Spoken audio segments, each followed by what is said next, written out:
It's the 14th of November 2017. I'm David Griffin, I'm at Derbyshire County Cricket Club, and I'm here to talk to Tony Pope. Tony, thanks for joining us. This is a second in a series of interviews, and we've talked already in your first interview about the early memories, if you like, of the Pope family. But what I want to start off with now is looking at that immediate pre-war era, and particularly the 1936 Championship side, which I know you've touched on already. Mm-hmm. But it's the only county, Derbyshire county side, to have won the Championship. Your recollections and your memories and what you've been told about that time, how significant an achievement was it in that era? Well, considering that there were 10 of their guys were born in Derbyshire, was quite remarkable. And 7 of them had played Test cricket from a little county like Derbyshire. Was an exceptional era for us. And of course, as you remember, Derbyshire County Cricket Club spawned Derby County Football Club. And when they won the championship in 1936, the football club presented each of the cap players with one of these, which I've still got my dad's one here now, which Beautiful. Is a silver cigarette box. A real rarity. Which show the affection Derby County Cricket Club had between with the cricket club and. Just hold that up a bit for us, Tony, for the camera. Got it? Lovely. Yeah. So, because of course it wasn't just a one-off win, was it? Because although they finished third, second 35, and first in 36. And I think the following year did them finish second or third as well. So, yeah, third again, I think, yes. Yeah, because the game had traditionally been dominated, hadn't it, by the big counties, Yorkshire, Lancashire, Surrey and whatever. So it was very unusual to and of course Arthur Richardson was a very liberal captain compared to his predecessor, G.R. Jackson. He was very much a player's man, Arthur Richardson, and I think he got the best out of the guys. And of course, when after they won the championship, he pulled out of the club and didn't play much again. And we got then David Skinner was captain, and then Robin Buxton, but nobody had the same effect as Arthur Richardson did on the team. What were his qualities then? You talked about he had a different style. Well, I think in the old days, the amateur professional barrier was very, very marked. I mean, I remember going to the 40 Club dinner with my dad in the 70s, and he saw Gubby Allen.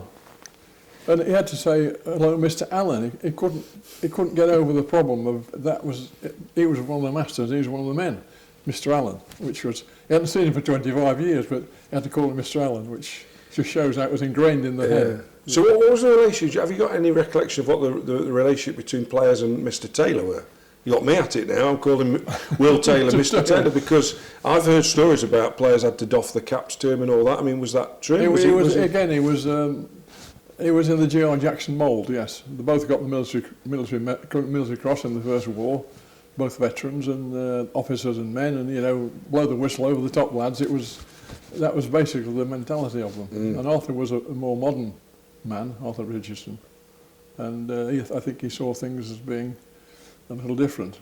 Interestingly enough, in those days, because they only got £2 for an away match for the accommodation, we would have people staying in our house who opened the ball for Hampshire. We had to go and stay in their house when they played Hampshire, and they did a swap job to save money. Yeah. A lot of you got close to the players, because these days, of course, they don't Five-star drink, hotels. goes off, don't Absolutely, they? yeah. But those days, the social side was far more developed between the visiting teams.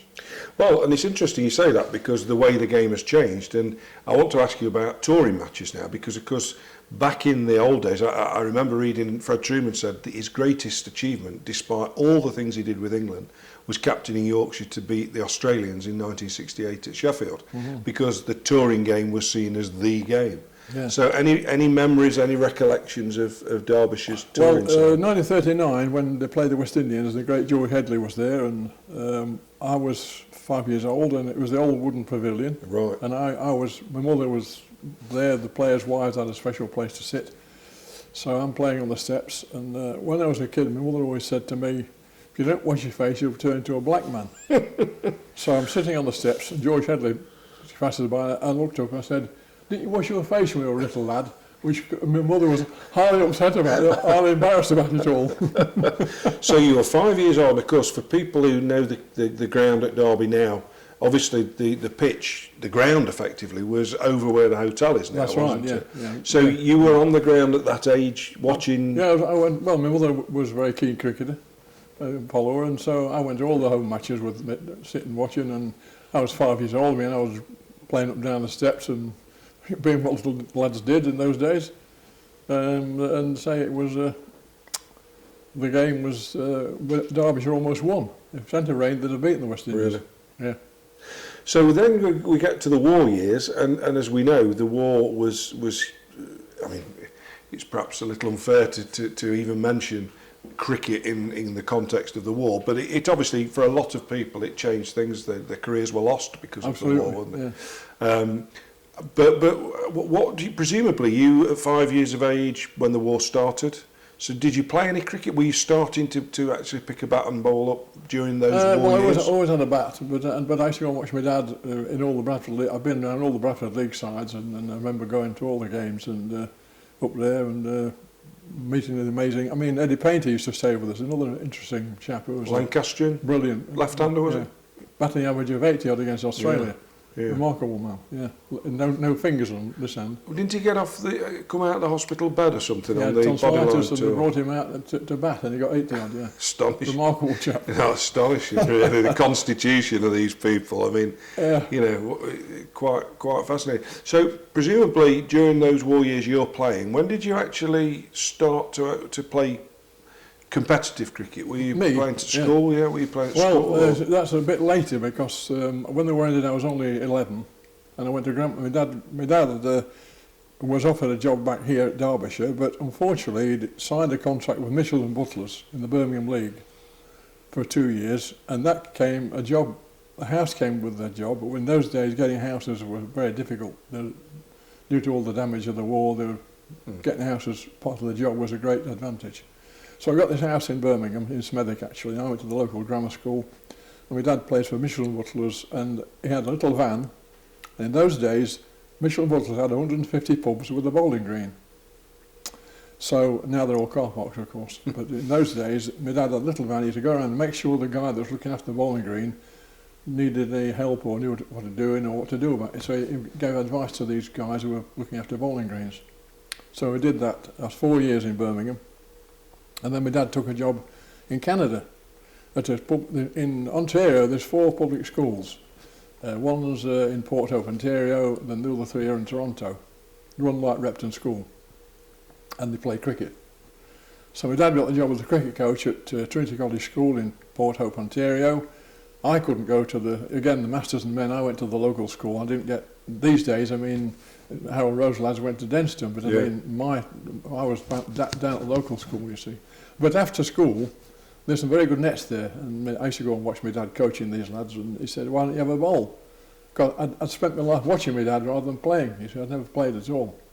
And what age are you at this point? I was 15 then. Right. Never played at all. I'd played in junior match at school, but it was crummy cricket and terrible pitches and stuff, so I didn't count that as being cricket. So he said, coming off a bowl of nets, he said, well, you won't be a fast bowler, he said, but Headley was a friend of my dad's who really thought a lot of him. He said, look, why don't you be a slow left-arm bowler, you're left-hander? I said, all right, Dad, so what do I do? I said, right, mark out 5 paces, and then you go to bowl, you see, so that's what I did. So I learned to be a slow left-arm bowler in Canada, and I played for the local league side as a town called Peterborough, which is about 20 miles from where we lived. They could fetch my dad to play because we didn't have a car. So I got dragged along as well, and I started playing in the Toronto District League as a slow left-arm bowler. And I did that till I came back to start at Rolls-Royce in 1951. Well, we'll come back to that in a minute. I just want to once more just go back to the late 30s and the war. Derbyshire, the impression you get finishing second, third, second, first, second, third, whatever it was, that 4 or 5 year period, do you think they would have gone on to become a power in the game had the war not intervened? Were there other players around who could have come in and replaced the older ones?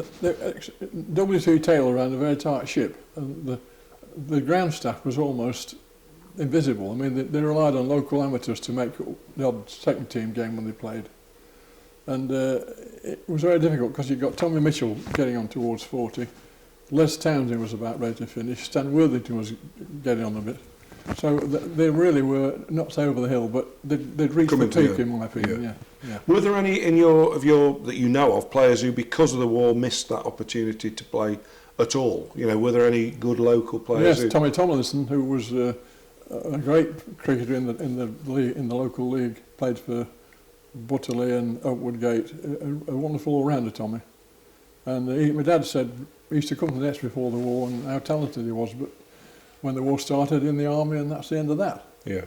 George Pope was picked for the 1939-40 tour to South Africa. Didn't take place. Yeah. Astonishing, really, how sport was impacted on.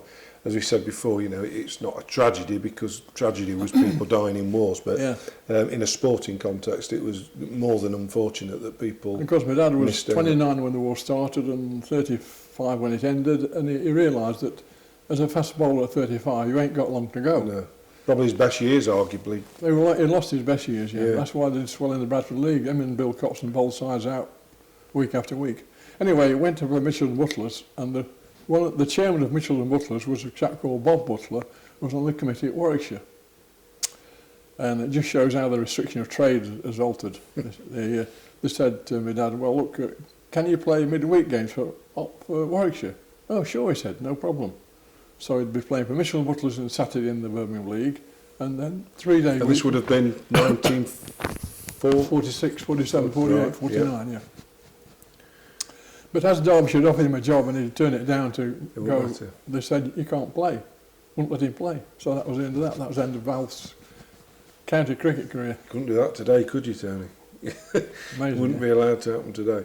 So we can probably move now to your career, because you've already told us your fledgling career started at 15 and then you've come back to England to work at Rolls-Royce. So what age are you then? I was very keen to be an engineer, and in Canada, of course, the system, there's no apprenticeships at all. You either went to university or you were on the shop floor. There was no training available. So I wanted to be an engineer, so I said to my dad, I'd like to go back to Rolls-Royce. Well, fortunately, my dad's shadow cast over me because they had a bloke on the committee at Derbyshire called Headley Simpson, who was a solicitor. A major, wasn't That's he? him. Yeah. My dad wrote to Headley Simpson, he said, my lad would like to come to Rolls-Royce for an apprenticeship. He said, OK, send him over. So I got here, of course, it was the first week in September 1951. And there was 50, the first time Rolls-Royce had hired 50 engineering apprentices. We like to be the technocrats of the future, if you like, rather than tradesmen.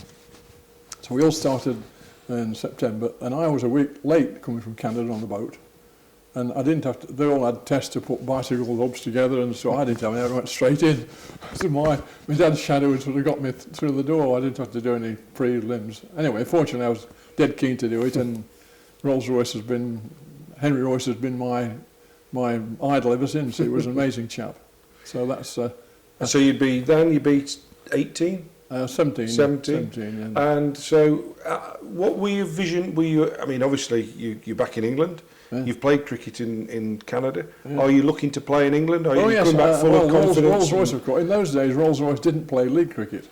A lot of the posh clubs didn't play league cricket. They played very good friendly cricket. Yeah. The leagues were only just sort of starting to come into this area then. And I was invited down to the nets to Rolls-Royce. They had some lovely nets at the social ground up there and proper wickets and stuff. So I got down to the nets, and all of a sudden 4 guys turn up with bowl rats and briefcases. And this is Alf Pope's lad, you know. Well, he'll never be as good as his dad, will he? And so you live a life of that. You never be as good as your dad. So I wanted to be an engineer anyway, so I was quite happy to be. Not as good as my dad, but I was a better engineer than him. But you played for Rolls-Royce. I played one season for Rolls-Royce, and then I went into the play for Oakwood Gate, which my dad was working in the winter for Celanese. Because the job he was proing in Scotland, and that ended in August, because they finished their season in August. So I didn't remember Guy Turner. I know the name, yeah. GIC. Yeah. Well, he found my dad a job in the winter, driving a little van around, because he did overall cleansing and stuff. Yeah. And my dad coached Guy Turner, who was at Repton School, his brother, and Mr. Turner got Alf the job for the winter. So that kept him occupied, and he met a chap called Morris Walker, I think his name was, and he played for Oakwood Gate. And he said, well, my lad's had a year at Rolls-Royce in the friendly side. He'd like to play league cricket. Oh, he said, come to Oakwood Gate. So they gave me my bus fare on the number 90 bus to Oakwood Gate, and I played there. I went in batting number 7 or 8, and I said to the captain, any chance of a knock? He said, you open the batting. So I opened the batting for 3 seasons after that. And I bowled a lot, and I learned a lot from this Tommy Tomlinson, who was the star man. Amazing bloke, he was. So you've had to suffer the men in bowler hats saying you'll never be as good as your dad. That's right, yeah. But did you have any aspirations to play county cricket? Well, I played a few club and ground games when Robbie Buxton was in charge. But Rolls-Royce said, do you want to be an engineer or a cricketer? I said, I want to be an engineer, so that was the end of me as a cricketer. Right. So you always accepted that you'd probably play recreational, although at a very good standard, you'd play recreational cricket. So from there, what was the next step in your league cricket career? Well, I was in Rolls-Royce, did the department called the Experimental Model Shop, and in there was a chap who was the secretary of Alston Bolton Cricket Club, Harold Harding, his name. So why don't you come and play for us? You live in Chadderton, it's only just down Rangeway. And were they in a league? Oh, they joined the league in '53, and they'd come into the same league I'd been playing in. Right. What league was that then? That was the Notts and Derby Border League. Oh, the old Border Which League. became the county. Yes, of course, yes. Yeah. So I said, well, I'm fixed up for this year, but I'll come next year. So in 1955, I played one match in 55, and then I came to A&B in 56. And I was batting number 3 in those days and doing a lot of bowling. What was the standard like, Tony? What sort of opponents were you coming up against in the Well, in the top sides in those days were Langley Mill, Heener and Butterley. They paid, everybody, they got paid. Nobody got paid at A&B, but they were paid guys. And we had a chap called Ivor Lowe as captain who had played in the Bradford League, who was a very good captain. He could bat and bowl, but he used to make sure all the lads got in first. And did Derbyshire pros play at that time, or were they? No, they'd not play in the league. They were considered that the wickets weren't good enough. Right. So they played in Huddersfield League and the Bradford League and the North Staffs League, where Peter Gibbs came from. But the county organisation, I think especially the coach, led by Dennis Smith, they didn't think the wickets were good enough. Right. So the lads went elsewhere. And was Alston and Bolton particularly successful at that time, or? Yes, the period from 1960 to 1970, we won the league 8 times in 11 seasons. Wow. We only lost 1.5 games a year, and George Cofield, who was captain, was an interesting chap. George would not have any averages. Nobody had averages. You played to win. Right. We had no batting prizes, no bowling prizes, no fielding prizes. You played to win. George's idea was, we play as a team, and you play to win. So you're playing at this time, and I know we're coming to the end of this particular interview, but you have a long association, a record-breaking association, which we'll talk about later, with the MCC. At this point, have you played MCC cricket? Had you got into playing? I didn't start till 1970. Right. Well, I'll tell you what we'll do, because I think we've reached a nice conclusion there, talking about your league cricket career, and we'll come on to the MCC side of things shortly. Thanks again. Mm-hmm.